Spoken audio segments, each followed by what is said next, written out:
A pausa faz parte de alguém que vive uma vida em abundância.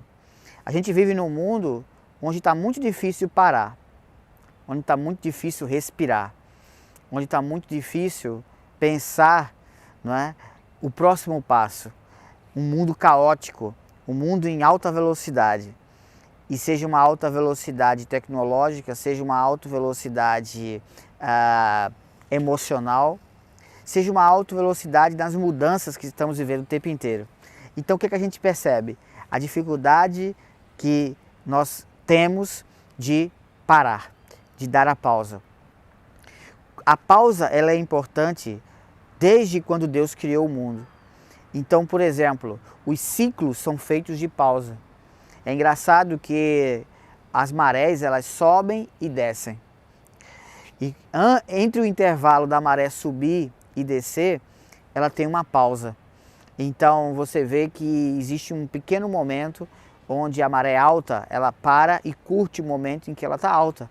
E depois ela faz o processo de descida e quando a maré está baixa, ela curte o momento de estar baixa, para depois retomar o processo de maré alta novamente. A lua, entre uma fase e outra, tem um momento de parada. A lua cheia, ela para em determinado momento naquele estágio, a lua minguante, a lua crescente, a lua quarto crescente, a lua nova. Cada fase da lua ela tem um momento em que ela curte aquela fase para respirar, para poder partir para o próximo estágio, para a próxima etapa. Então, os ventos, por exemplo, você pode ver que em determinado momento, até o vento ele dá uma pausa para poder respirar. E aí a gente percebe que ele toma uma nova direção ou resolve continuar na mesma direção. Então é muito interessante esse processo de reflexão que Deus traz na sua palavra e na natureza que Ele criou. Os pássaros eles voam, batem as suas asas, cantam e eles param. Eles param no galho de uma árvore, eles param em um coqueiro, eles param em uma folha, eles param para andar, para buscar água, eles param. O beija-flor que bate suas asas constantemente, chega um momento que ele para. Então, tudo na vida precisa desse processo de pausa.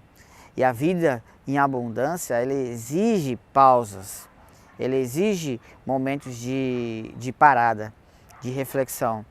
E em muitos momentos a gente vê na Bíblia exemplos, não é? Onde Paulo, por exemplo, no meio da sua missão como missionário da palavra de Deus, ele, no meio de uma viagem missionária, ele pausava. Ele pausava em uma igreja de Corinto, pausava na igreja de Filipos, pausava na igreja de Colossos, ele pausava na Grécia, ele fazia uma parada. Muitas vezes era uma parada forçada, porque prendiam ele, açoitavam ele e ele ia para o cárcere, ele era preso. Mas foi no cárcere que muitas vezes, nessa pausa que ele teve na prisão, escreveu várias cartas, que aconteceram vários milagres.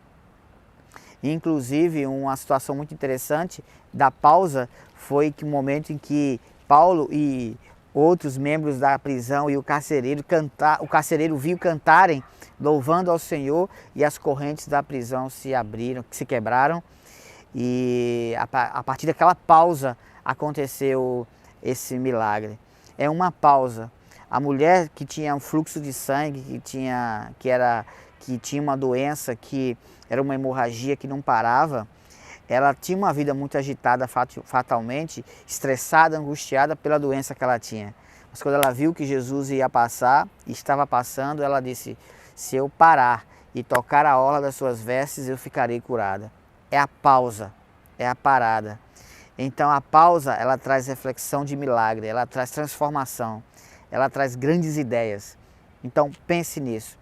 O que é que você precisa fazer para pausar, para de fato começar uma construção de uma vida em abundância? A pausa é fundamental, tanto na natureza quanto nas criaturas que Deus criou. E você é alguém como eu que precisa dessa pausa. A pausa é fundamental. A pausa traz oxigênio para a vida. E é claro, a consequência disso é uma vida em abundância. Pensa